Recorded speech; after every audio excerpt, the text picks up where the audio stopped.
I'm so delighted to be here this evening with Henry and Fern and all of you. And time is slipping through our fingers, so let's just get into it.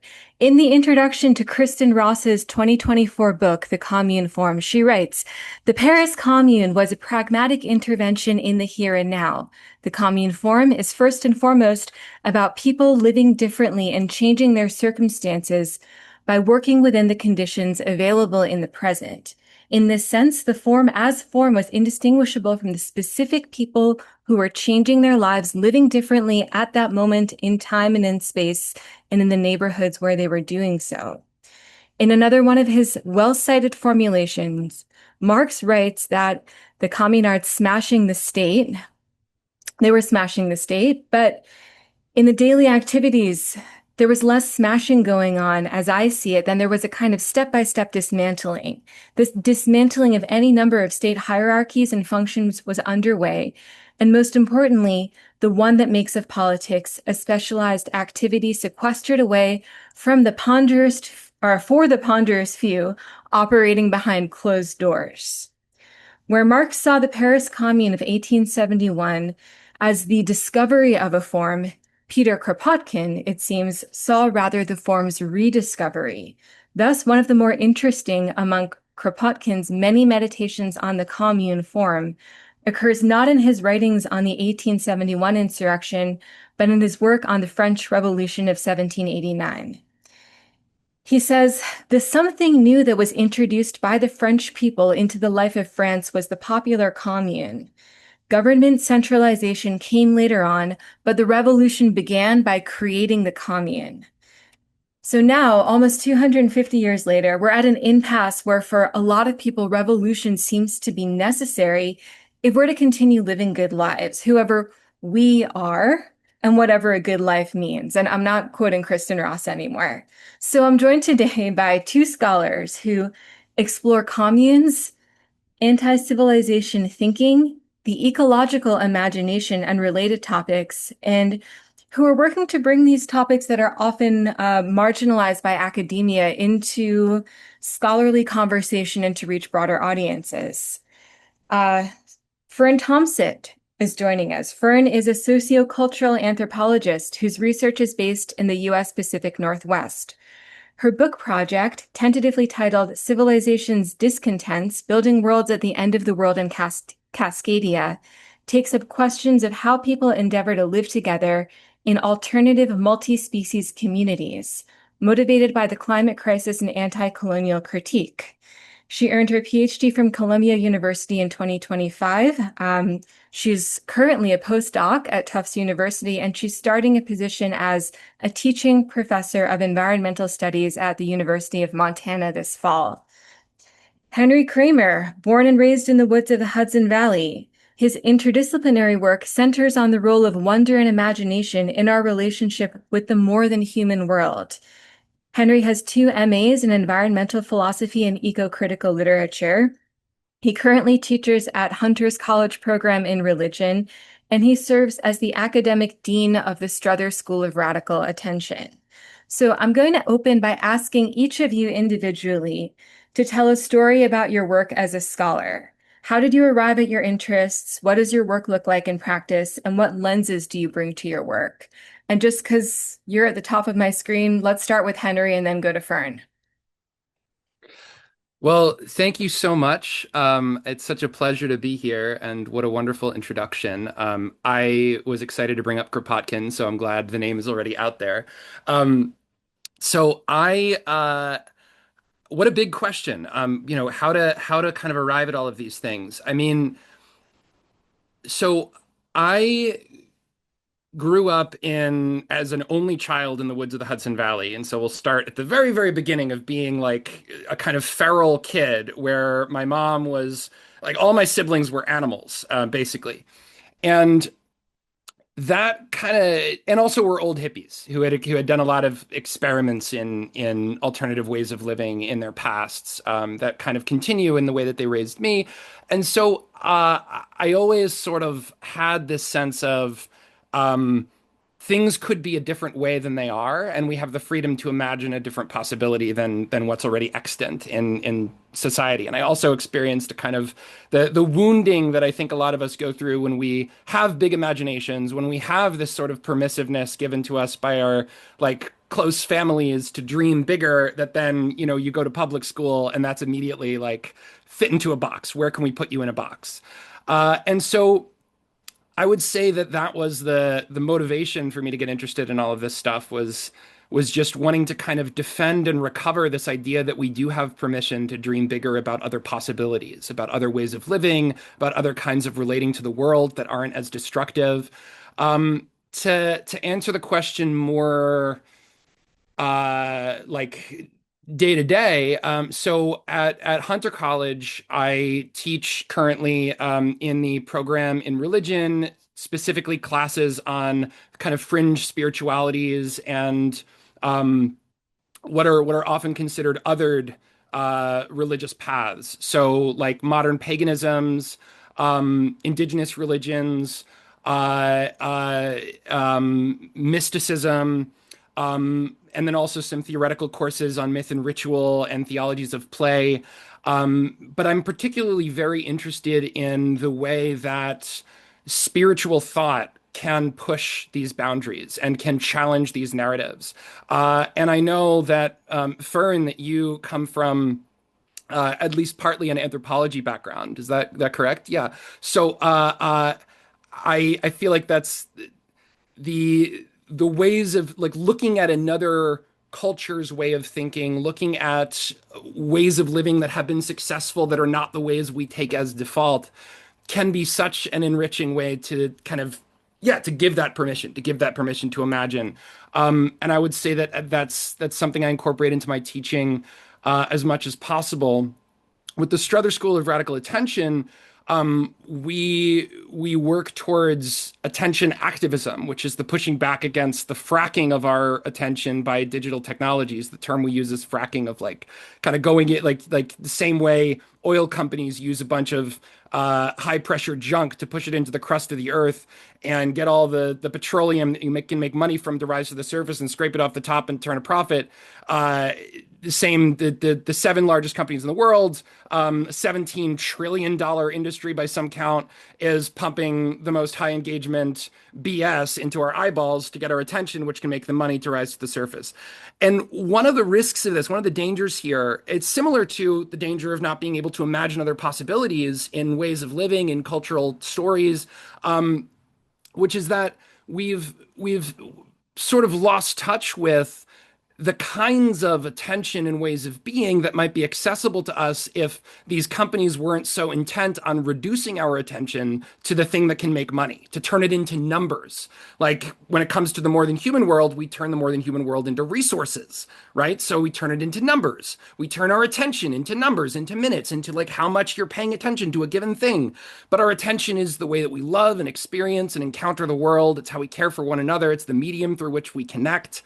So, I know that's a big answer with a lot of different threads there, but I guess I'm just trying to encapsulate that the common thread here in my work and what I'm interested in and why these questions fascinate me is that things, as you said in your introduction, Emma, like the possibility, like things don't have to be one way. There are other ways of living. There's a dismantling that can happen that can suggest something else. And even though that sounds really abstract and vague, it's also very, it's lived in the day to day of like when you're looking at a tree, what are you seeing? What is that tree as an object of your attention? What stories are shaping that? And so going to that like just very basic level of the stories that are living in us is what I've always been really, yeah, what I would say I'm really fascinated by here. Thank you so much, Henry. Fern, over to you. Hi, yeah, thank you so much for having me. And I was excited to hear what you had to share, Henry, because I think there's a lot of threads of resonance that I can already hear. And I too am excited to talk about Kropotkin, so I'm glad that we've all got that in common. It's going to be a good jam. But yeah, thank you also for the generous question. I think that I often find myself thinking in terms of biographical histories and the ways that people's experience. I mean, I'm trained as an anthropologist, right? So I'm sort of like by default thinking about the ways in which people's experiences in the world and their stories shape their sense of possibility in the world. And so I'm glad that this is your opening question. Thank you for that. Yeah, as a couple of you have mentioned, including myself, I'm trained as an anthropologist. I kind of fell into anthropology accidentally. I was trying to become a classical composer, and anthropology fit into my schedule, and I completely fell in love with the discipline and switched my career plan entirely. And I think that part of what I fell in love with about the discipline of anthropology is I think sort of what you were suggesting came through some of your childhood, Henry, in that it's really a discipline that gives a sense of the incredible, almost infinite breadth of possibility for forms of human existence, right? So there's a way in which anthropology, on the one hand, brought me a capacity to think critically about the systems that exist, and then coupled with a kind of a stoking of the radical imagination in terms of how systems that already exist could be, and in fact, how they have been different for much of human history and how they continue to be different in other contexts around the world. So that continues to be, one of my most formative frameworks of thinking. But then, of course, the biographical comes into it as well. So I finished my degree. I was working as an anthropologist. Um, I was involved in some kind of local political organizing in Australia where I was living at the time, both trying to find alternative possibilities to the late capitalist economies that we were living in. And then I was also working in a context of supporting Indigenous sovereignty. And so I was thinking about decolonial possibilities kind of in tandem with the anti-capitalist. And as these organizational forms were getting going, it was announced that the meeting of the G20 would be held in my home city, which is Brisbane, Australia. This is 2014, so 12 years ago. So, of course, my friends and I got together, we organized a response, and we were just absolutely crushed. I wish I could say it's a sunny story of optimism and that we made the Paris Commune anew, but we did not. We really faced the power of state violence and a repressive media industry. So it was actually sort of in that moment of despair and exhaustion that someone put one of John Zerzan's books into my hands, and John is with us here, which I'm really excited to see your face. Thank you for joining us. But I was hungry in that moment to understand what it was exactly that I was struggling with. And what I found really productive in John's anti-civilization analysis is that it takes the roots of both colonialism and capitalism to, I think, their very deepest level. We can think back earlier than the Industrial Revolution, for instance. We can think back earlier than the settler colonization of North America. We can take all of these kinds of colonial impulses back much further than that. And so this set of anti-civilization ideas that I was exposed to, it gave me a sort of analytic framework that was actually very cathartic in that moment of political despair. And I was curious what people do with these ideas. They seem so big and so daunting and yet so rich and generative. And so I ended up designing my PhD around those very questions. How do people who also have come into contact with anti-civilization ideas in the way that I did translate them into a kind of everyday set of living ethics? How do they make decisions about what it is to live the good life in the world? How do they do solidarity in the more than human sense? And also, because this was part of my own formative experience, what kinds of barriers do they face? Where do those efforts become obstructed by the systems that are already in place? So yeah, that was, I'm sure we'll get into a lot of the rest of it as the conversation goes on, but maybe I'll just leave it there for now. Thank you so much. So I have a couple of provocative questions because I'm trying to represent some of the most common lines of critique against these ways of thinking. But before I get there, I think I'm going to do a few more framing questions that are focused more on your specific work. So starting with Fern, actually. I know that you spent multiple years living on, I don't know if the correct term would be commune or homestead or intentional communities, but these alternative arrangements in the Pacific Northwest, as an embedded anthropologist in the field. And you have a fantastic lecture online called Ecotopia Now, which we should put in the show notes everywhere we post this out. And in that lecture, you say that the burgeoning forms of ecotopias are often difficult, if not impossible, to perceive, sort of getting at this idea that these practices are already here, that the future is not somewhere off in the distance, but this alternative thinking that seems unrealistic is actually manifest. It's just that uh, if you're not looking for it, you might not see it. So I was wondering if you could explain really what you mean by that and what that means for our own direct engagements with ecotopian practices. Yeah, totally. And thank you again for the close reading of that lecture and for the generous question. There's so many things that I mean by that. And so I'm going to try to just sort of give synopses of some of them, and then we can draw them out further in the conversation if we want to. But yeah, I think that you touched on it in your framing of the question, in that there's a lot of what I think about as world building practices that are really sort of like imminent in the mundane rather than in the spectacular. And what I mean by that is, I mean, this is partly again sort of a product of my own training as an anthropologist and then as an ethnographer. And as you mentioned, um, as the main part of my PhD research, I spent a couple of years living with a handful of intentional communities across the Pacific Northwest who are finding all different ways of bringing anti-civilization ideas into everyday living practices.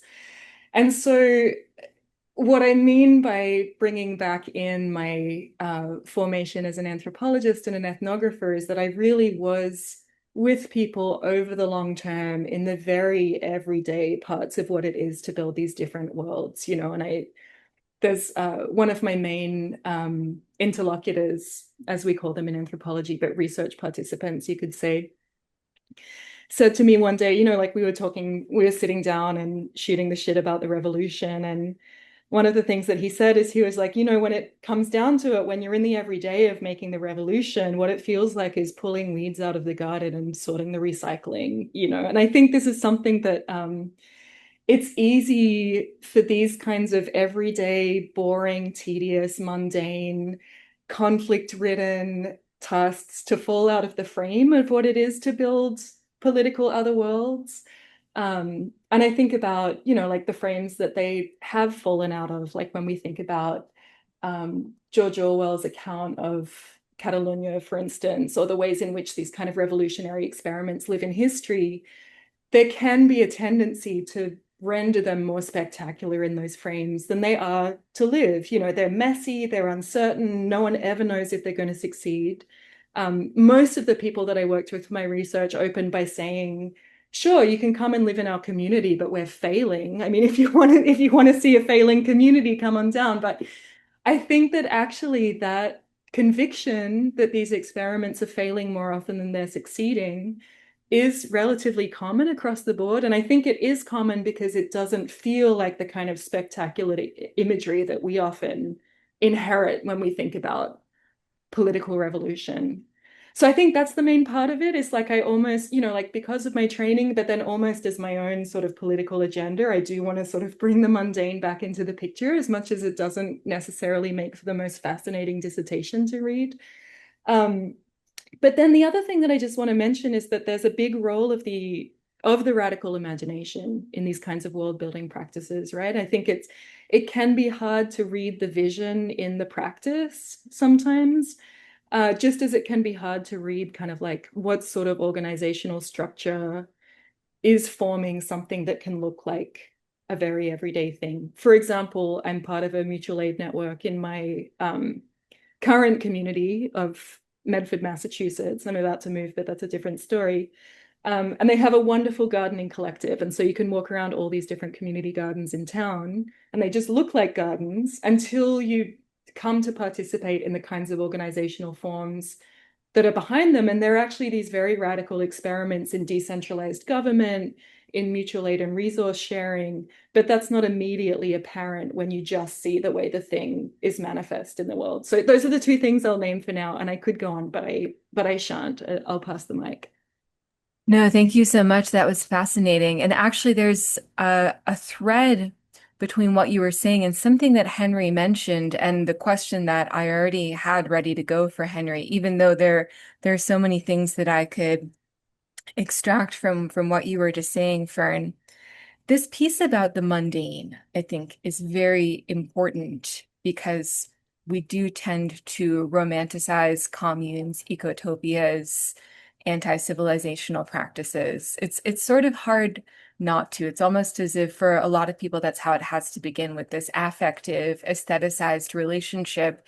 If you weren't already living that way, you first sort of experience it almost as a feeling and something that seems necessarily superior to whatever you wanted to build an alternative to. So there is this sort of spectacle quality to it. But then when you're literally in the weeds or in the compost, in the muck, it can just feel boring, and you lose sight of the bigger picture pretty quickly unless you're actively trying not to. But Henry was talking about attention fracking, which is the parlance of the school of radical attention, just the way that the society of the spectacle, technological capitalism puts us into a state of um, almost a nervous attention all the time. So like we're always sort of at the peak of excitement. We can never really settle down because that's what drives engagement. So there's something about actually sitting with the mundaneness that is part of the radicalism to me. So, with that red thread noted, I wanted to go to the question that I have for Henry. So, Henry, one of your degrees, I think maybe your bachelor's, but I might be misremembering, but one of your degrees is in the psychological dimensions of religion. And your teaching and scholarship has focused on the imagination and concerns with mind, spirit, and psyche. This could be seen as individualistic and anthropocentric, even as you're committed to a more than human framing. So, why have you chosen the mind as one of your primary lenses? What's the deal with that? So I love this question because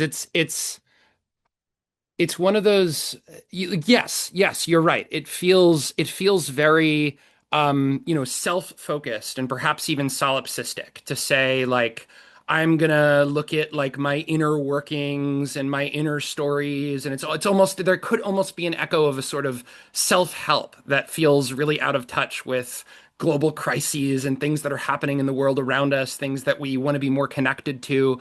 Um, and those connotations are like earned by the way that's been used uh, by the sorts of stories that have operated that have elevated us and separated us from the more than human world, from people that we culturally, that the dominant stories would other or ostracize or put on the fringes.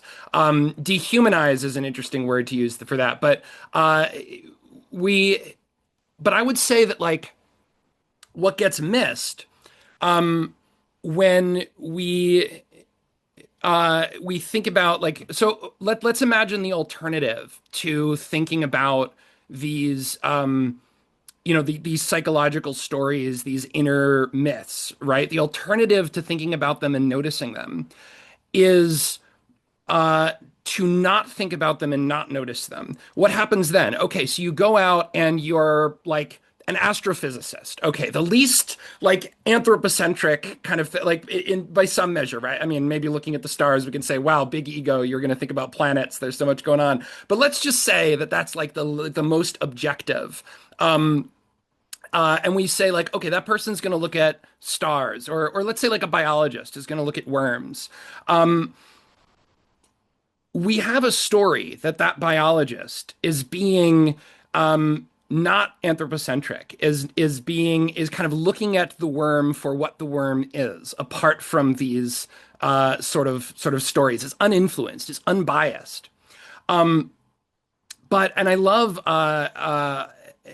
Stephen Howard Buhner's line on this, which is that we think the alternative to anthropomorphizing nature, so projecting human qualities onto it, thinking of only ourselves, is to look at it objectively. But actually, it's to mechanomorphize it. In other words, there is a story operating that that biologist might not be aware of when they turn the worm into a machine. Machines are much more recent than organisms or other life. And the what's happening there is a story. What's happening there is a story that has developed as a result of religious history, of the dualism of the Catholic Church, and then later of medieval education that created a scala natura where God is at the top, and then the angels, and then humans, and then animals, and then plants, and then the Enlightenment comes along and scrapes off the top two boxes of that scala natura of that great chain of being, and then you just have man at the top. And then Descartes comes along and severs the connection between human beings and the rest of the world. And then now we finally have developed permission to think of the worm as just a machine, as a set of parts in mechanical non-relationship, as something that we can objectify. What happens when you do that? Well, you don't really care very much about the worm. And so the reason I'm kind of painting that picture there is to show that that work of seeing the history of these concepts and ideas and these attitudes that are always operating within us is, in a way, it can be, it's looking inward, but it's looking inward at what, if you're not looking at, you just wouldn't see. Ruha Benjamin, who wrote this amazing book, Imagination and Manifesto, back in 2024, she writes from a Black American experience of being kind of exiled from permission to take up the imagination space in the cultural sphere. And she says that we're always in someone's imagination, right? Like culture is someone's imagination, but it could be ours. It could be like another story, right? But if we don't look at what the story is that's operating, the sort of water we're swimming in, then we're not like getting away from those stories. We're just carrying those stories with us unconsciously. And they are in every single way we interact with the world around us. They are in the way that we walk. They are in the way that we look. They are in the way that we speak. And so when we're looking at like, yeah, the psychological aspect of this, right? Like what in you you're doing when you experience the natural world as for perhaps for many cultures around the world as animate and alive and relational and having subjectivity and potentiality of an agency. That versus being like a set of objects that are just in mechanical kind of cascading passive inertness that you might as well either use or ignore. Like when you're making that shift, you're not just like doing something that makes you feel better, that makes you feel more connected, or that makes you more self-satisfied. You are unlearning, you are unraveling colonial stories and dominant stories, stories of oppression, stories of domination, stories of exploitation. You are doing that work that then allows the way that you show up in the world to be like someone who can dream something new, who can participate in that dreaming. Because otherwise, you're just floating along in another person's, like usually those people in power and systems in power, like the stories that are being dreamt for you. So I'd say that's why I would say it is um like even though it feels very personal and psychological, it's kind of non-personal in a way. It's something that we're doing to open to these wider stories, but it has to start from within because you're always in your own mind and consciousness when you're encountering something. You can't escape that. So it's an inevitability that it's sort of like there has to be some way to look at it. Thank you. This makes me think of something that I hadn't thought of before, actually. And I'm going to put this question out there. And if one of you has an immediate thought or another, I think it would be great to hear from you both, but I'll just put this out there for the both of you. You both have lived experience in intentional communities.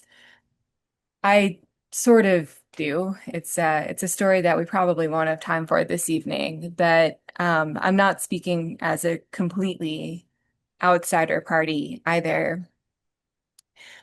And as you were speaking, Henry, I was thinking about how this work requires so much more responsibility for yourself and also for the stewardship of those around you, not just other people, but plant, animal, ecological, life conceived as community networks.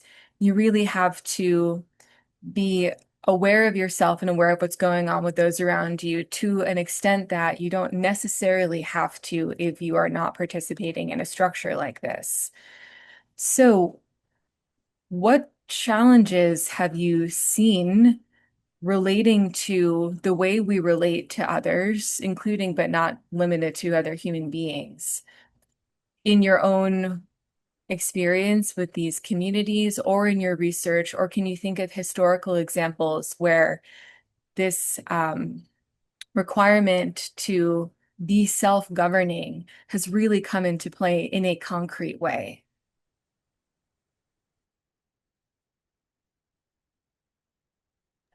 I do really like the thinking faces. I'm sorry if I just hit you with something big. Um, yeah.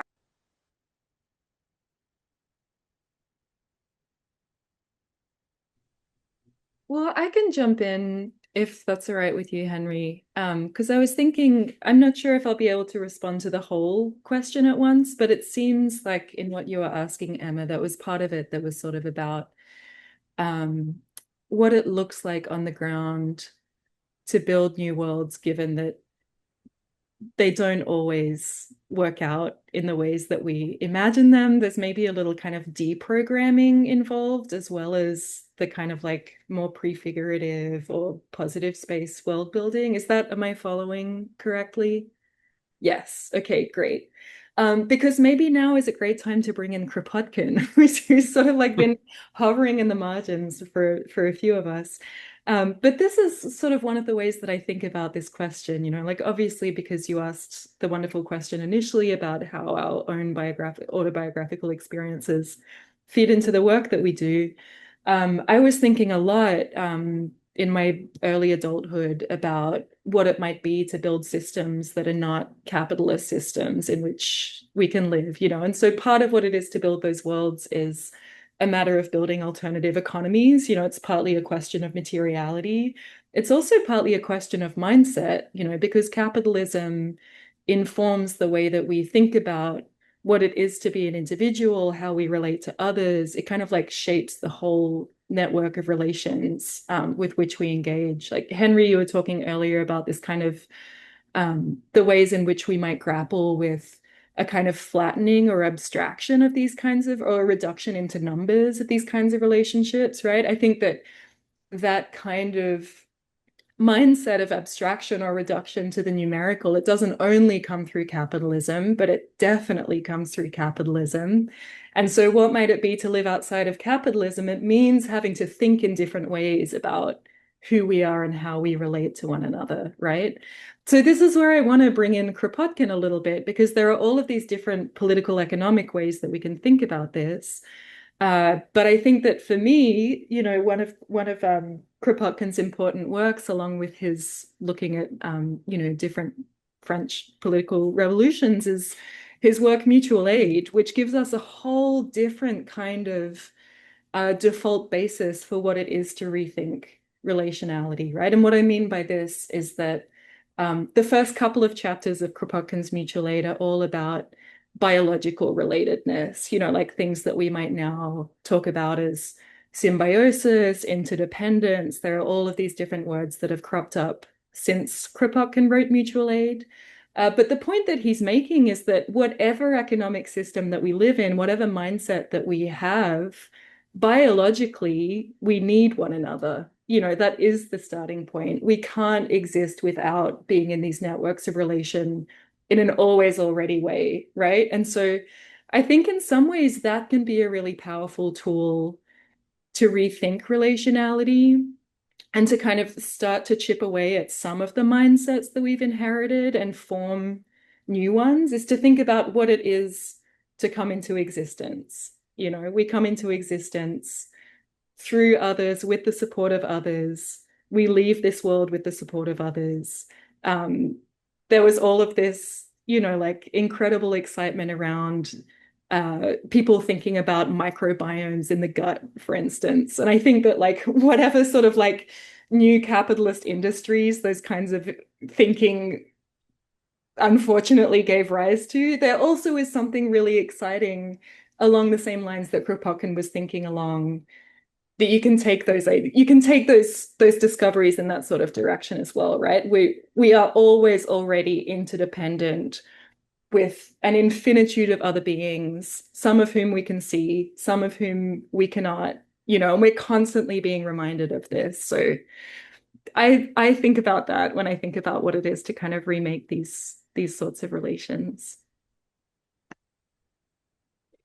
I will add to that. I mean, that last point you're making there, the interbeing that we have with everything, reminds me of Robin Wall Kimmerer's story of Sky Woman falling in the beginning of Braiding Sweetgrass. And Robin Kimmerer is a Potawatomi ethnobotanist and writer, and she is Anishinaabe and tells an Anishinaabe creation story that she then compares to Genesis and the story of Adam and Eve. And the comparison is Sky Woman like being held on the backs of geese, a muskrat sacrificing himself to spread dirt over Turtle that then becomes Turtle Island, and Sky Woman brings gifts of seeds. And this is the model of nature. And this is contrasted with a model of nature with a story of nature as fallen, and as something that must be redeemed. And the reason that I think that I'm seeing this connection here is because uh, neither of these stories, nature as competitive and as something that we must overcome for our own survival, or nature as cooperative and beautiful and interdependent and a system of mutual aid, and I'm including humans and culture in nature as well.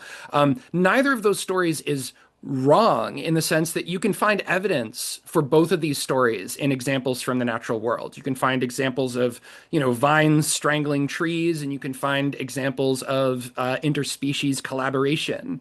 And I think that what's what is sort of important here is choice, right? It's like, what story are we choosing as a story that we want to believe and make a touchstone that is foundational to how we think about our relationship with the world? And we've unconsciously chosen these stories of power, capital, domination, endless growth, progress, a version of time and the future that slopes vaguely upward and to the right, where the present is a tiny dot and the future is this goal distantly that's kind of apocalyptic at the same time, when everything's going to be great and perfect and we'll upload ourselves into the cloud. Like, that's the story that we're operating from politically and socially.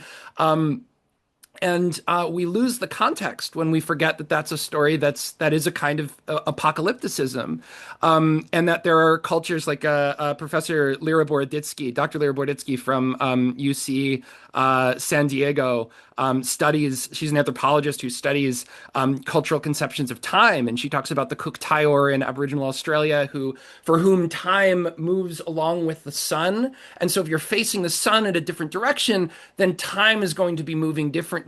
Whereas for us, you look to the right, you turn, you look to the right, the future is always off to the right. And like, these things, these abstractions seem kind of arbitrary maybe at first glance, but they matter a lot. They're like the basic operating principles that then guide everything else. So we are narcissistic in our relationship to time. It's my time. I got to spend it right. All these monetary analogies, right? Time is money, literally, is the thing we say all the time. And so we have these are the kinds of basic stories that decide whether we think these things succeed or fail. And you brought up Kropotkin, and I just want to really quickly also bring in Rebecca Solnit, whose excellent book, Paradise Built in Hell: Remarkable Communities That Emerge in Disaster. She talks about like Hurricane Katrina, and the San Francisco earthquakes, and how there is this picture painted of, oh, anarchy, looting, like everyone's kind of breaking in and grabbing everything for themselves, and a lot less attention paid to the soup kitchens that are set up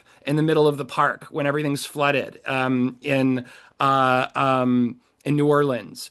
And how even the term anarchism, like we're sold this story of it being um, just chaos, right? And we're sold the story um, of the failure of these communes being meaning it doesn't work. But like I could, and we could get into examples, and I won't here because I've been talking for a while. But just that there are so many examples of ways we can see the effects of these communes and experiments uh, in our popular culture, in the way that we live, that have like changed things radically. That even if that community isn't around anymore, like the new thinking did unlock something in the possibility space. And all of these experiments, like many of them, do unlock something. And so the objective failure of, oh, it didn't last forever, it didn't keep growing. I mean, that in itself is a kind of capitalist story, isn't it? Like if it didn't keep growing and become super successful and marketable, then it's a failure. Maybe it lived for 10 years and did what it needed to do, and we're all benefiting from it already. Thank you so much. This is all fantastic. I want to remind anybody who's here as an audience member that we are going to have a Q&A. So if you want to put questions or comments in the chat, feel free to, and I'll be moderating that once we get to it. I just wanted to remind you that that's something that you can do. So Henry, your remarks about time are really resonating with me as I prepare to teach the anti-civilization course. One of the main conceptual frameworks that seems indispensable to doing this course is time, epistemologies of time, and to try to foreground the fact that one of the organizing logics of our current society is this idea that we are moving in a certain direction and we have to organize ourselves accordingly. So I do a lot of research on the political economy of artificial intelligence, and you see this all the time with AI. AI threshold will come in 2027, or we're on the cusp of AGI, or you get this a lot with allegedly revolutionary technologies, but you see this in the way that we talk about climate change as well. We're always just almost at the tipping point, or it's always about what do we owe to the next generation, which is a good thought, but it's always about organizing ourselves for the future, which has implications for everything that we do. The idea that the here and now is not really what we need to be focusing on. So that was why I was really interested in Fern's observation that a lot of this stuff is already here. It's just that we don't see it that way. And I want to really flag that as something interesting to talk about. But I did want to bring in a slightly more critical angle, especially considering that the Acid Horizon podcast, Left Hand, which is the sister podcast that I co-host, we do tend to take a critical line. So we're going to go there. A lot of people consider the Paris Commune of 1871 a prototype for contemporary communes, and what we generally consider the commune form can be considered a response to industrialization, the 19th and 20th centuries, and then we get to the hippie movement of the post-war era, the 60s and 70s stuff, which really is where we get what we tend to think of as the commune now, unless we have intentionally looked for and spent time in alternatives. The image for the flyer for this event was classic hippies meditating in a park. And the immediate critique that a lot of people have is that this is just escapism, that this is an image of white people in the global North and West believing that they're doing something radical, but they're just not living up to the responsibility that they owe to the real world, with implications for racialization, indigeneity, the romanticization of nature that can take a problematic form. So I'm putting this out here, not even with a big question to wrap it all up in, but I'm sure that both of you have run across this in your work and in your personal lives. And I would invite either or both of you to just say a few words to that.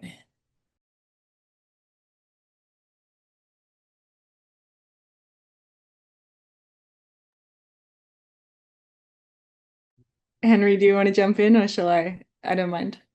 I don't mind either. I Okay. feel like I was just talking for a while, so if you want to go first, go ahead, and then I can say a Sure. couple things. I can say some things. Um, yeah, great question again. Certainly one that I kick around a lot in my mind. I just taught a class this past semester actually at Tufts University, where I'm a postdoc right now, called Ecotopias, and we just chewed on this question for months, with the students, and it was really generative and productive. And so I'm glad to be revisiting it in this format. There's so much to say about it. Yes, the communes of the 60s and 70s have become a big part of the story of what it is to form and live a commune, particularly on this continent, maybe more broadly than that, I'm not sure. And also, yes, when you look demographically at the people who were parts of those communes for the most part, at least the ones who were recorded in the stories that we've inherited about them. And like that's a piece of all of this that I want to think carefully about is not only what was happening, but also how do we know? How do we know who was present, who's telling the stories, who's featured in the stories? How does that perpetuate maybe a more exclusive lens about what was going on than what was actually, happening on the ground? Anyway, according to a lot of the information that we have about the communes in North America in the 1960s and 70s, many participants were white, middle class, college educated, um, engaged in a kind of experimentalism that, for the most part didn't last beyond 1975, for various economic reasons.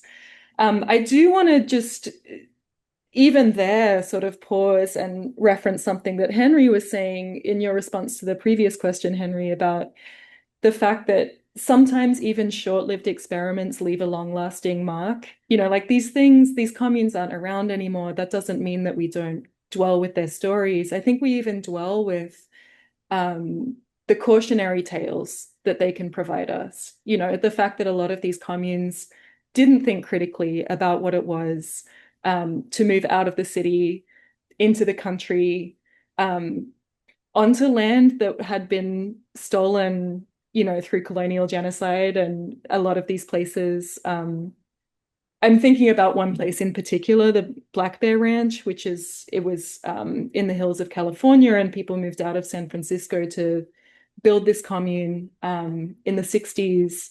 It still exists, and part of the reason why it still exists is that the people who were descended from the original communards there have built actually really powerful relationships with some of the native stewards of the land around there and have reworked a lot of those original harms to work more in partnership with people to support land back efforts and different things. So there's been, in that specific case, there's been a huge reckoning and a huge turnaround. But I would argue that that's probably in the minority, when we look at the 60s and 70s, that's probably a minority of cases.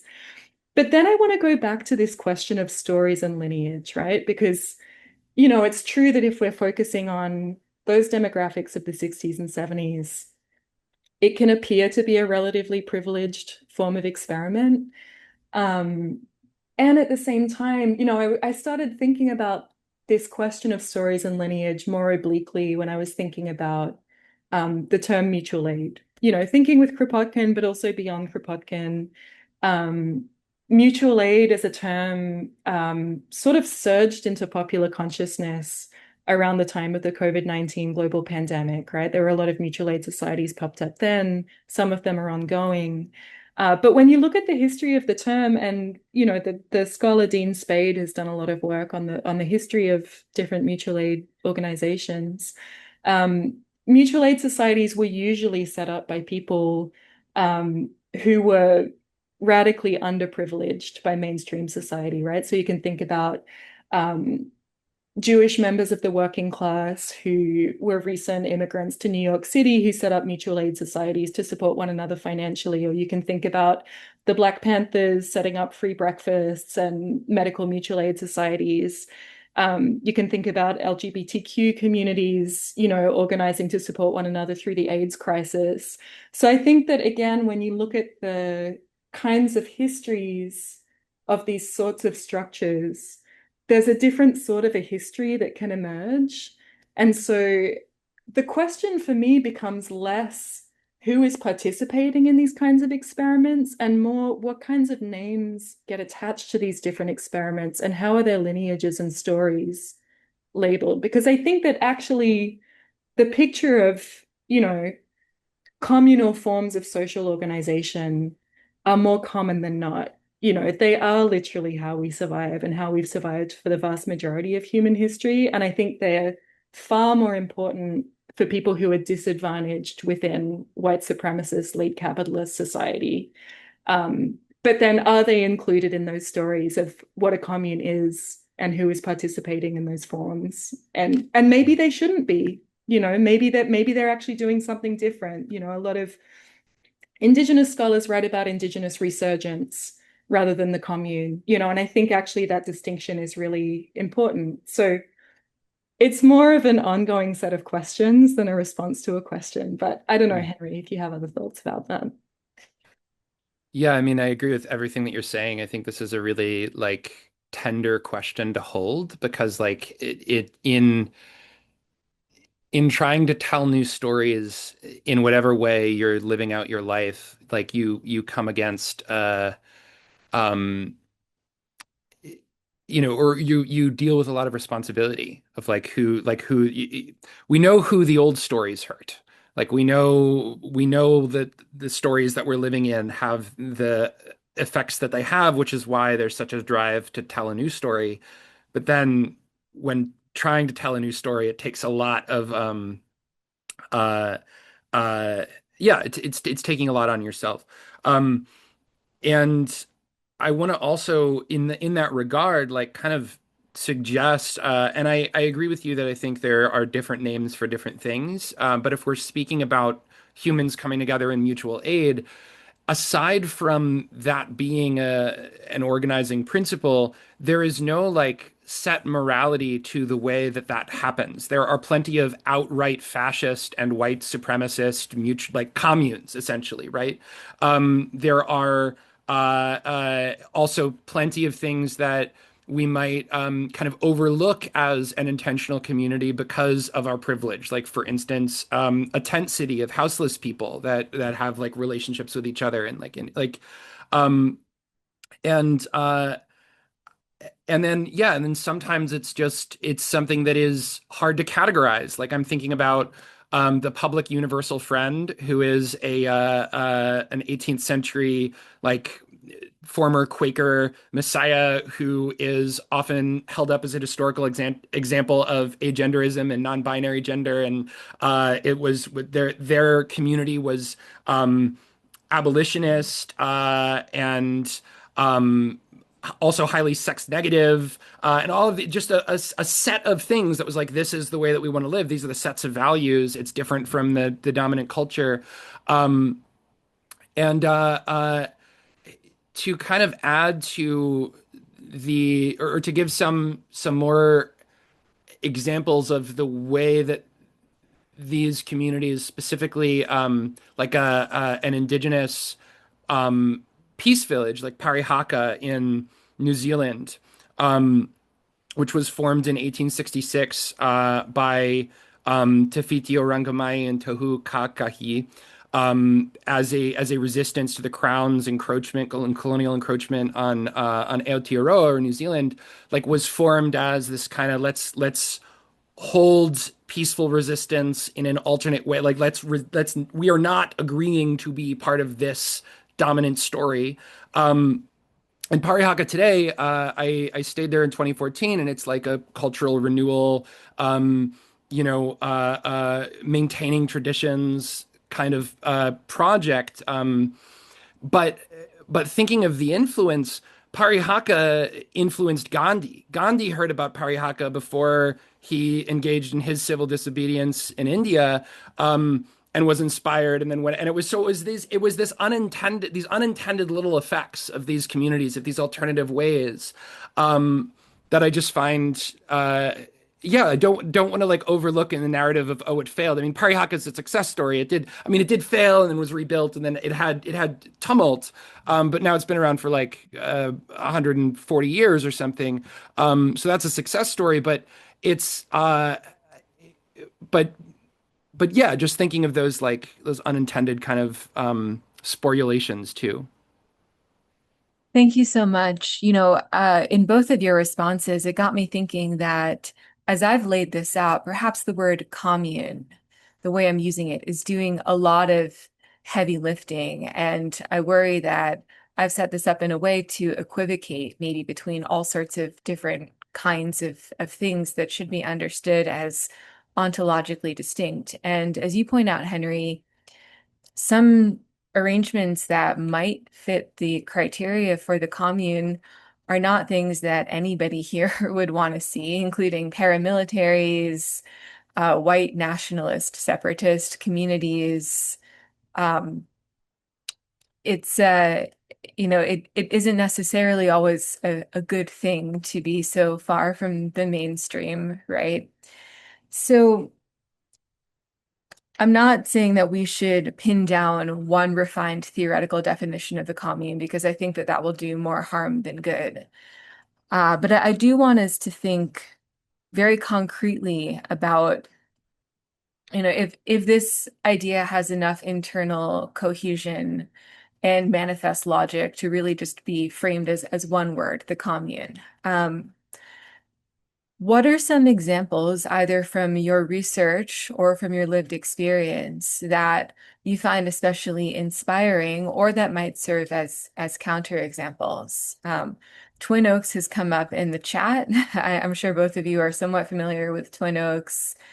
Henry, you and I have spent some time together on something that could be called an intentional community. But yeah, thinking about just really giving us some examples and maybe things we could go and Google or think through on our own.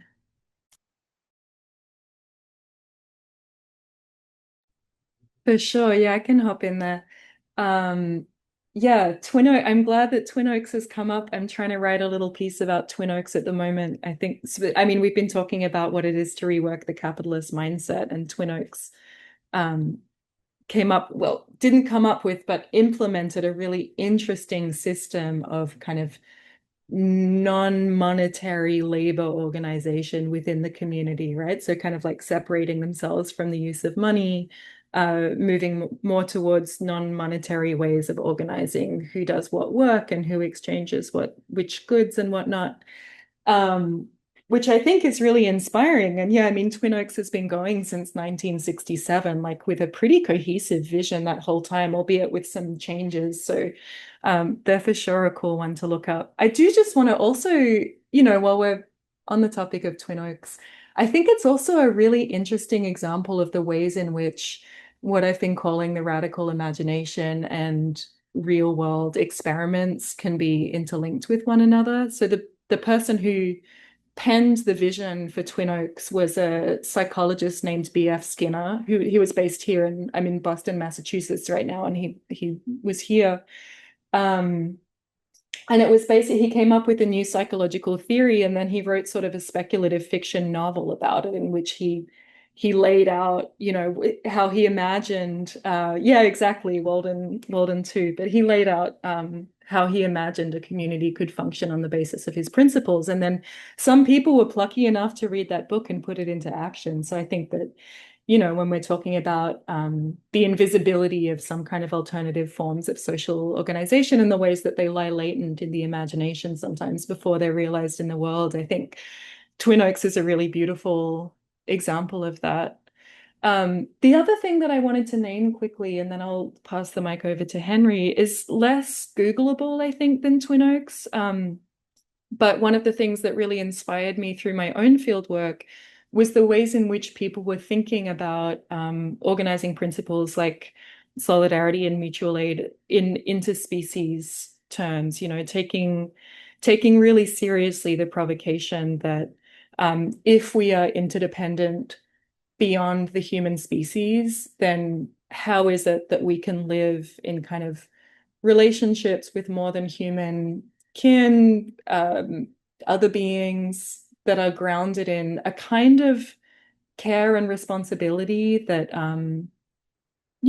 a lot of people who are participating in these kinds of experiments hadn't been brought up with. And it's not easy. It's one of those things that can seem really romantic and appealing on paper to live in these kind of networks of more than human solidarity. And then when it comes to things like deciding what to eat, what to grow, how to organize one's home, in all of these, again, like extraordinarily mundane and also complicated ways, it gets really tricky to put these kinds of principles into practice. So I think that I really take my hat off to the people who are grappling with these questions every day in their own lives. And again, not a Googleable thing, but maybe more of a thread. It comes up in, Robin Wall Kimmerer, I think, writes really beautifully about these kinds of relationships. So her work would be Hmm. some ones that I would point to. I once had a professor who was intellectually very convinced of animism, but ethically was like, if I adopt this, I can't sit in my chair. I would feel too like would have to kind of become a Jane. Everything is so. Yeah, the responsibility is immense. I will share the example that Emma is referencing, which is just as an example of I think the it's easy to overlook the potency of these experiments and other ways of living. Like we've been talking about the kind of effects that they have, the reverberations they have that are a little harder to see, even if they quote unquote fail. But I think there's a particular sort of magic that happens where when you get people together and you put the invitation to, hey, we're doing something different, it draws in the sort of person who is already like it ends up being a vortex. It's an attractor for things to happen and emerge that wouldn't have otherwise. And so this place, Stone Mountain Farm, which was set up by Joseph Campbell's biographers as the Center for Symbolic Studies, as a place for like myth work and deep work and pagan celebration to happen, uh, ended up being somewhere that well, Joseph Campbell was at a bunch. Buckminster Fuller built a little structure there. Ram Dass was there. Krishna Das was the stable boy, and then that's how when he became Krishna Das. He had Emma. We were both there when Stephen Larson was telling us about this, and um, and even I think that live action role play or LARP like started in a few places, but one of the places that it originated was at Stone Mountain Farm, and then became the Wayfinder experience. And one of the camp counselors of this LARP camp was Brennan Lee Mulligan, who is now the most famous like role playing name in any kind of fantasy role playing, and just sold out Madison Square Garden playing Dungeons and Dragons.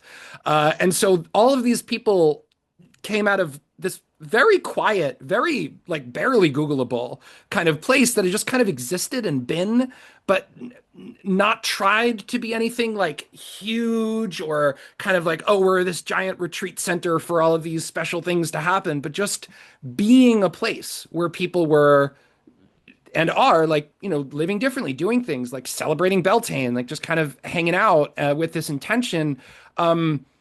Leading to this sort of alchemy, right? So I think there's a potency there that I just want to highlight that relates to one of the questions I just glimpsed in the chat about the mundane. Like I think it is the mundane things. There's a mundane in that sense too, of just like go, like if you just go and start doing things, and with that kind of intention, like it snowballs quite quickly into surprisingly big things. I think with the right energy. Thank you so much to both of you. I want to remark on a few things that you just said, Henry, in part because I can speak to what you were just speaking about from lived experience, and also speak a bit more theoretically in a way that might tie together some of these responses. And then we're going to start going to the questions in the chat. But just as a reminder, if you have questions, now would be a good time to put them in there. You can also raise hands, but I'll be moderating the questions. So, Henry, you mentioned that Stone Mountain Farm was established by the official biographers of Joseph Campbell. For those of you who don't know, Joseph Campbell is famous for the concept of the monomyth. His most famous book is The Hero with a Thousand Faces, which famously inspired George Lucas to write Star Wars. But I want to bring Joseph Campbell up because one of the most popular uh, reworkings of Joseph Campbell's ideas are these days in a conservative and right-wing register. And I remember last year around this time, Henry, you and I were having a lot of conversations about how um, this very imaginative, enchanted, um, mythological, anthropological work that Campbell was doing and some of the ideas around it that had crosshairs in the progressive movements of the post-war era have now been re-narrated in a way that seems to be more aligned with the kinds of politics that we do not want to see. And they've been taken up, I think, by the right wing because not to say that it's all a monolith, but speaking broadly, the right wing has started to see themselves as the underdog. So this kind of imaginal alternative work is now happening on that side. So we have been talking about, where do we go with all of this and how do we talk about our own experiences on the farm without seeming to give a foothold to those sorts of ideas. Um, and this loops back to the matter of this is really about practice. It's about pulling the weeds. It's about having a 3-hour conversation about which seedlings to plant, which is a reference to Fern's lecture, Ecotopia Now. Really doing the on the ground work. But at the same time, and I mentioned this in part because Acid Horizon and Left Hand are theoretical, primarily above and beyond empirical research projects. Um, I struggle with the question of the degree to which we need a philosophical or theoretical grounding so that these don't drift off into becoming something that we don't want to see. And yet at the same time, if you introduce that, there's something that's also that can become tyrannical about any ideology, so over theorizing just because you're trying to be defensive can also become quite a problem. And I don't have an answer to these questions. I know we're sort of drifting away from, I also mentioned that we want to be concrete using very specific examples, but the case of Stone Mountain Farm and all of the magic that came out of that. And yeah, the fact that people just putting themselves out there first to establish this place and then just showing up and doing things it does seem to have been an incubator for a lot of magic, and I believe that a lot of places like this have had that same effect. Black Mountain College is a Hmm. very, very good example of that. People just show up. Buckminster Fuller established geodesic domes for the first time there. So there's something about just doing things, just showing up, and then the theoretical side will continue to need to be elaborated as time goes on. I really think that it's ongoing work rather than having a fixed, grand unified theory. Even as I myself have fallen on the side of being a theorist in my own academic life. That was a longer monologue than I intended it to be. I'm sorry. Okay, we have questions in the chat. So I will start with Adam. I think this is Adam, as in Adam, the co-host of Acid Horizon. I'm going to choose Adam's second question and then put it out to either one of you, or both of you if you want to ask. Adam asks, what does it mean for a commune to be antagonistic to a social order rather than being an internal alternative to or partial detachment from it?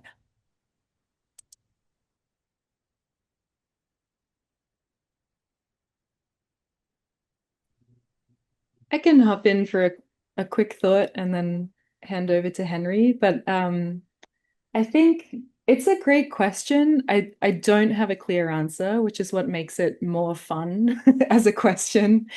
But one of the terms that I find really helpful in my own research, but also, like my own way of moving in the world is the term prefiguration, which often gets used to index this kind of what it is to build the new world within the shell of the old. So when we think about the differentiated nature of the alternative and the existing social order, right? We can think about the ways in which these alternatives often come into being within the structures of the existing social order. And I think that in my experience, there's actually, as you get sort of like more granular and granular into the kinds of experiments that I've lived with and dwelt with, that line between antagonism, what it is for something to antagonize or what it is for something to simply present an alternative becomes really blurry. And it's not always like the agency to decide whether something is an antagonistic social project or simply a neutral or benign alternative. That agency doesn't always live, I think, with the project itself. Sometimes it can be the existing social order that might label something a threat. And it might label other things not a threat. And those differences might be very much shaped by the political context or, you know, all different factors that shift over time. And so I think um, this is sort of an abstract response to your question. I wish that I had an example handy, but I think that I think the line is blurry in all different directions. I think sometimes simply presenting an alternative is read as a form of antagonism, and sometimes it's not. And those factors are so variable depending on the context. I think about like, or I wonder if this question, I mean, bring it back to time. Like if the answer has to do with time, in that the active resistance, something like Standing Rock, for instance, right, where it's set up as a community, but in a very political moment to accomplish a very specific goal that is directly antagonistic to a given, like, to Energy Transfer Partners trying to build the Dakota Access Pipeline. Um, that's immediate, right? That's like built in an immediate resistance. The story being told is no pipeline. I mean, it's bigger than that, of course. It's much deeper than that, but it's like that's the enacted story, right? Whereas if you look at the transcendentalists, or you look at like the hippies, or you look at this sort of dropping out to go live differently or live off grid, I'm not actually sure that it's that the internal feeling of wanting to kind of be more out of than against is so different, aside from the time scale of like I'm, you know, going and doing something different might not be like a political action in the present, but it's sort of planting seeds for like maybe after the collapse, or what could be different in some future possibility. So it is kind of anti, even when it is only just kind of out of. I wonder. I mean, that's just a very half-formed answer. But I do want to also just kind of touch on Emma, if it's okay, like what you were saying before about um, these communities and some of the like the ideological underpinnings, or the grabbing of like these sort of transformative imaginal experiences by the right. This is something that came up when I gave a presentation at a conference at Harvard Divinity School on like ecological, or no, it was a different one. It was on arts and spirituality. It was arts and spirituality conference, and I spoke about live action role play as like psychospiritual transformation, and I talked about it as this opening outward to the world and letting in of relationship to the world.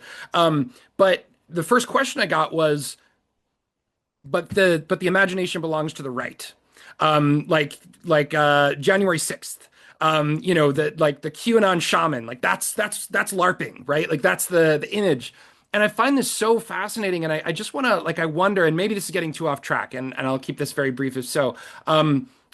It I wonder if maybe, because it does seem to relate to this imagination space. This is also what came up in my radical imagination class. Like we were talking about the imagination we're living in versus the imaginations we could potentially feel towards.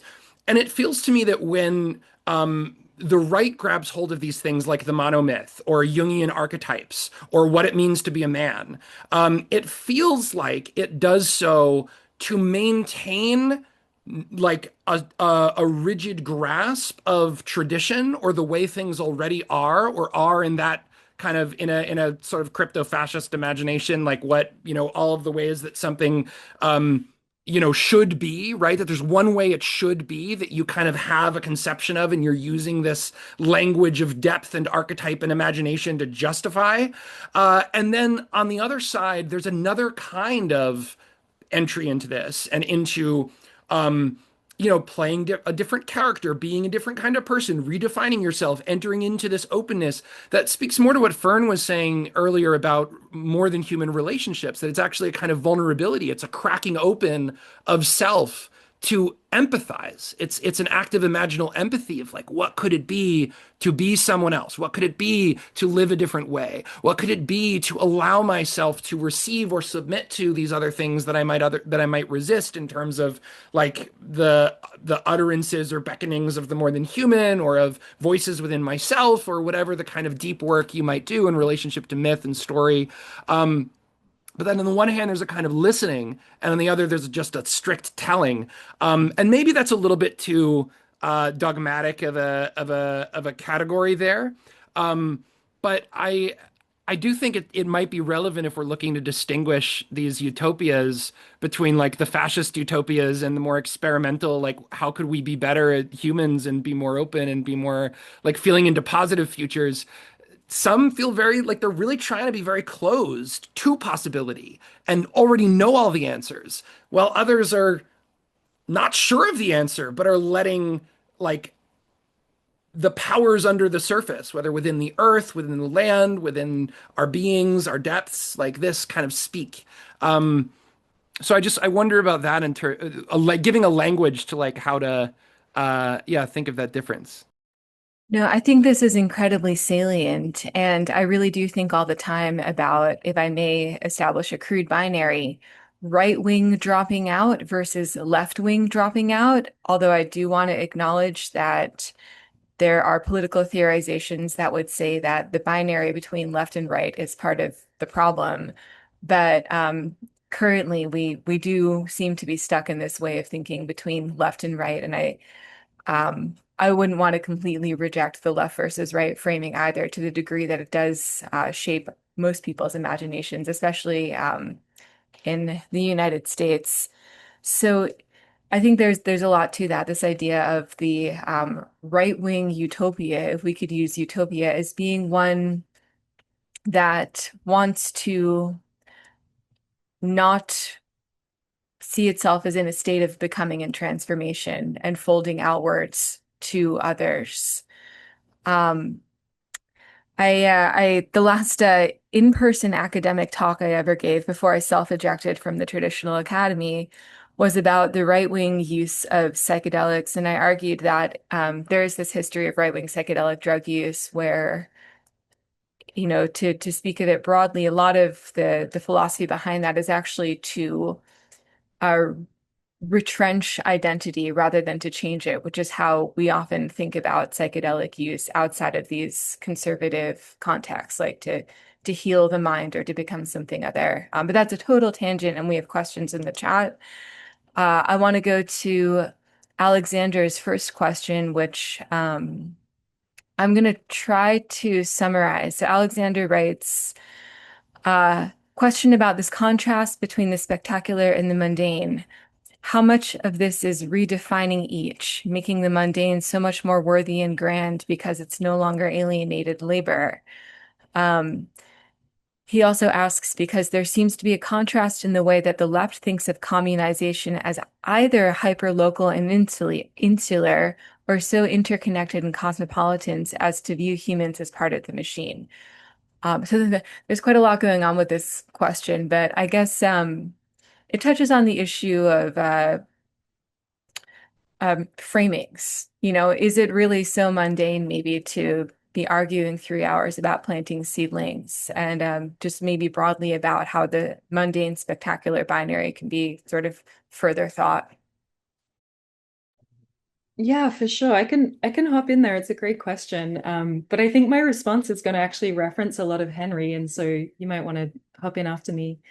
Um, but yeah, I think it's really astute to kind of bring the notion of alienated labor into this sort of binary that I'm setting up, but hopefully also dismantling between the mundane and the spectacular. My sense is that there be mundane work, even in the least alienated forms of labor. I think that just sort of is what it is to kind of like regenerate the self and the environment and all of the rest of it. And so I think that, there's a real kind of what's the word I'm looking for? um, there's a real kind of like specificity to the kind of mundane labor that exists within late capitalist economies and can be called alienated, that kind of like repetitive, like we've all read through the Marx and Foucault, the kind of like repetitive drudgery um, kind of work that keeps these economies churning. But I think that the feeling that what one is doing is tedious and repetitive and mundane can exist in all different kinds of economic and social systems. But where I'm thinking with Henry in response to this question is actually is in terms of time and the kind of myth of progress, right? Because I think sometimes something can feel like it's mundane, not because it's either alienated or not alienated, but because it feels like it's not going anywhere.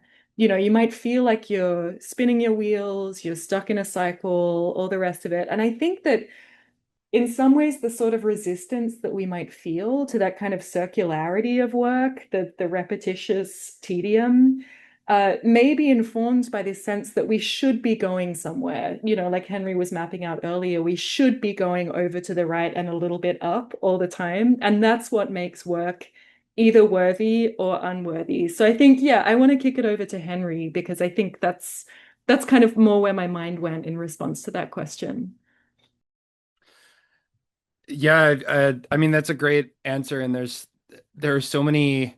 I I will say that one of the ways I conceptualized to myself like what I cared about, like the overall mission in the world, was re-enchanting the mundane. So this is like a big topic, I think, just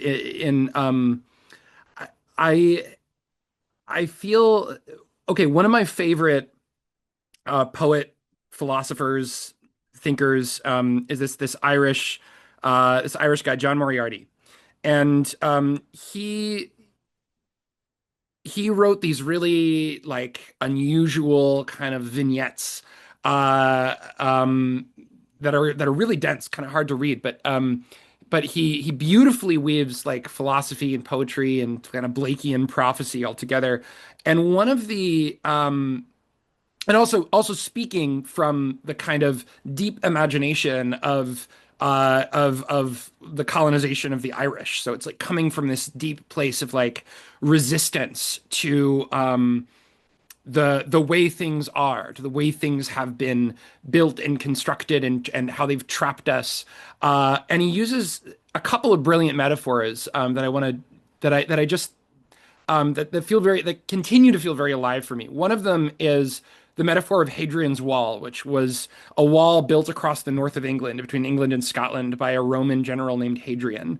And Moriarty writes about this wall as an inner wall as much as an outer wall. It's a wall against like enchantment, against, he says, fairy, the other world, like the dreaming, the depths. And that we have gone on building that wall for Hadrian, and everything, hardly an 18th century philosopher and scientist had a hand in it. Milton, on the eve of in his savior's name, had a dreaded hand in it. He has a beautiful way of speaking about it. And he talks about the cracks in Hadrian's Wall, and like how no crack was wide enough. Not even the crack we call romanticism was wide enough to let Merlin walk through into the everyday, into this world. But that the point is, the wall was built. It's not two worlds. It's not this sacred heaven, paradise, like place we're all going, idyllic future, perfect utopia, something that we're like aiming towards but can't really be present in the real because we're always looking towards something else. That wall between us now and that was philosophically and spiritually and psychologically built, right? And we maintain that wall with immense multifarious energy, I think is his phrasing. And he actually calls the wall the enchantment that we need to disenchant ourselves because the wall is the thing that we're building. We're putting a lot of energy into keeping up. And to make this a little more like think of it in the everyday sense, like what this manifests as. He uses the term Medusa mindset for the way that we walk through the world. In other words, everything we look at, we turn it to stone, which speaks to that idea of reducing to number, of turning into resource, and that we're left alone in a universe of echoing hard rockiness, where we are the only sentient subjects and everything else is just a bunch of rocks that we just bounce our own voices off of. Now we're doing that with AI, just bouncing our own voices off of these silicon rocks. And it's just like really remarkable the kind of psychological effect this has to take us out of the world entirely, like to make the world into something that isn't surprising, alive, wondrous, and that like this also kills the world. This also, what is Medusa doing? You turn something to stone, like that doesn't just affect you. You're now that thing is now stone. You now can just kind of do whatever you want with it. It's just rocks. And so it this really feels. I mean, both of those symbols feel really alive to this question of the mundane. Like there is so much we are doing constantly to alienate ourselves. And that's not meant to put the responsibility on us. I mean, these are things being done to us to keep us alienated from ourselves and the world that we are complicit in. But it's not like it's not an individual responsibility. This is like the wall coming down is not you can't do that alone. But it's so just drawing attention to what could be possible, right? And and I think also the emotional component of those metaphors being sorrowful. Like this is a real kind of soul deep yearning we're talking about for something different. And something that really stands out to me about empire, the stories we're living in, we often talk about capitalism. We often talk about it like it benefits those on top. I don't think those on top are very happy either. I don't think anybody is very happy with like how things are. I think that instead the symptom might be that people don't know or we haven't given ourselves permission to think that something else could be possible or it's like a belief that something different is possible, right? I wonder about that and I'll leave it there. No, thank you. Thank you so much. I had a feeling that the hour and a half was going to fly by. So we'll wrap this up with one more question. Colin Harvey has had their hand up for a while, so that's going to play us out. Hey, how's it going, y'all? Something I was thinking about a lot is kind of what are the best texts for thinking about like communes and kind of alternative living. And something I think a lot about is it's really coming out of like different movements around New York. There was like a lot of talk about, oh, we need to set up all these community gardens and set up all these mutual aid networks. But there was very little kind of ability to think about the actual practicality of that, going back to that idea of the mundane.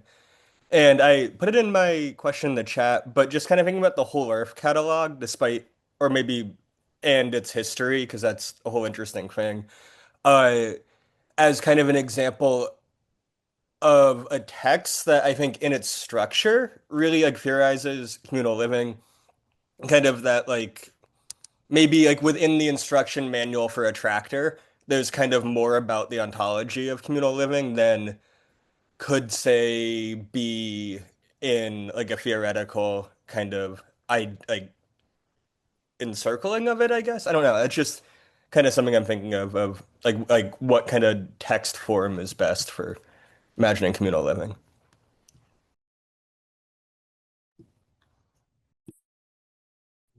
Yes, a really good question. I think a lot with fiction, and so there's a ton of real world examples, and I will tell you some of them, but I also want to give a plug for the ways in which speculative fiction, different works of speculative fiction really have bled into real world experimentalism in the way that B.F. Skinner's Walden 2 did, So I think a lot with writers like Ursula Le Guin and Octavia Butler, although some of her stuff is a little more dystopian than utopian, but like thinking about these writers who can kind of um, help us to begin from a place that has already abandonment what we might have assumed to be the limits to the possible, right? Like that's kind of the contract that we sign when we open a book of fiction, is that we're thinking beyond that inheritance of what is possible, So I want to mention the realm of fiction here. But there's also a few people who write about, real world experiments whose work I love. Margaret Killjoy is one of them, is a wonderful anarchist scholar who has a great podcast series about all of the different ways in which people have always organized in the face of repression. Like that is such a strong historical thread that's often underplayed. Miles Lennon, who's an anthropologist who teaches at Brown University, writes really incisively on the kinds of incisively and carefully about what it is to build communal experiments in a place so shaped by white supremacy. So I really want to recommend his work. But then I also want to recommend, one of the books that came to mind when you were asking your question was a work by the Lakota scholar Nick Estes called Our History is the Future. And it's not specifically about what it is to organize the communal form, but I think one of the questions we've been circling around and that I think is really important is, what is it that we're calling the commune, and how might different lineages of forms of social organization that come into conflict with a dominant social order, what other names might be carried in those stories, and how might they precede what is the current dominant social order and then also persist beyond it potentially, So I think that Nick Estes in this book is making that argument very empirically, very powerfully, that Lakota forms of social organization, very much precede, persist despite, and will likely succeed, what is the current sort of extractive dominant social order. So those are the ones that I want to throw out there. And they're just the ones that have come to mind. But I also want to say the chat, people have put so many good works in this chat of this Zoom. And so I think that's an awesome archive that's just been established to look through as well.